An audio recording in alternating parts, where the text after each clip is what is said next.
25 years ago, I was, a typical street kid. Made some poor choices really young. When I was 9 or 10, I started using drugs. By the time I was 15, I was non-compliant at home, meaning I, just didn't get along at home anymore. By the time I was 16, I was getting in trouble with the law, and by the time I was 17, I left my hometown of Barrie, Ontario, and I went to Vancouver, and I found myself at 17 years old living on the streets of Vancouver without any kind of parental supervision or anybody watching over my shoulder. I quickly made a really serious poor choice and got into intravenous drugs. When I started, I started off like many teens. I was experimenting with alcohol and marijuana. But that escalated for me relatively quickly. No, that's not the case for everyone, but it was for me. And I found myself, I went through the, alcohol, marijuana, and then LSD, and eventually crack cocaine and heroin. I'd have to say that towards the end of my addiction, before I got clean, I would say my drug of choice was heroin. Late 1989, in the winter, December, I met a gentleman on a park bench out front of Army and Navy, right down near Pigeon Park in downtown East Vancouver.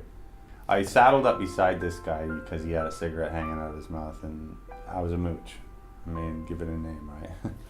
I basically came up to mooch a cigarette off him, and he gave me the cigarette, so I went the next step and asked him for a couple bucks.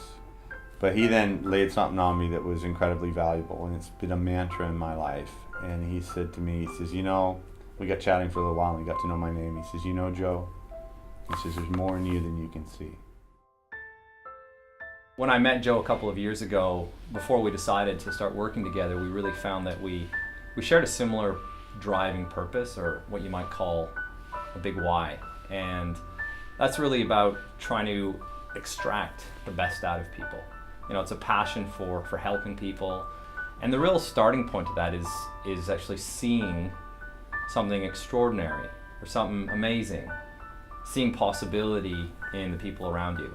And it got Joe and I talking about, well, how can we do that? How can we do that on a national level? And this might be the ticket to us really making a difference. And in that context, I kind of had this idea, like it just popped to my mind of this kind of vision of Joe pushing a shopping cart. The idea was we go start in Calgary and work our way back to Vancouver, because Vancouver's my hometown. It's also the neighborhood that I escaped from 23 years ago.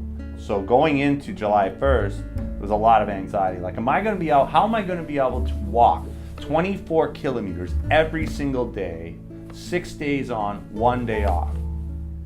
That frightened me. Early intervention is really about getting kids that early stage when they're probably in a space of turmoil. They might be struggling with some self-esteem issues. Maybe it's, they might be going through some tough times in family, or bullying in school, or any number of factors that around adversity that are challenging to themselves and may leave them feeling a bit less than. And late intervention is probably Joe's story, very much. It's about this idea that here he was living on the streets of downtown Vancouver, pushing a shopping cart around, sleeping under a bridge, heroin addict. Many people would walk by someone like that and say lost cause. Late intervention is about saying it's never too late. Picked up a can and continued his walk, this kid I saw today. With dirty hair and layered old clothes, he reeked of dreams decayed. With broken tooth and crackled smile, he mumbled for some change. I passed him by, this kid I saw, picking through garbage today. A wrong turn here and a bad choice there can lead the worst to pain. Such is the fate of some, I guess, to live that life insane. Junkie bummed, wino scum, I have no time today. I'm off to live my life divine. I passed this kid today. So off I walked beyond the block and waited for the light. Beside me was a hair salon with mirrors shining bright. I stared at the man in a three-piece suit, looking back at me that night. For it was me, looking nothing like that kid I used to fight. For back those blocks left years behind before I found the key, I realized that kid I saw was nothing more than me. Behind me is a broken man, a man you see now free. Life is grand when we understand.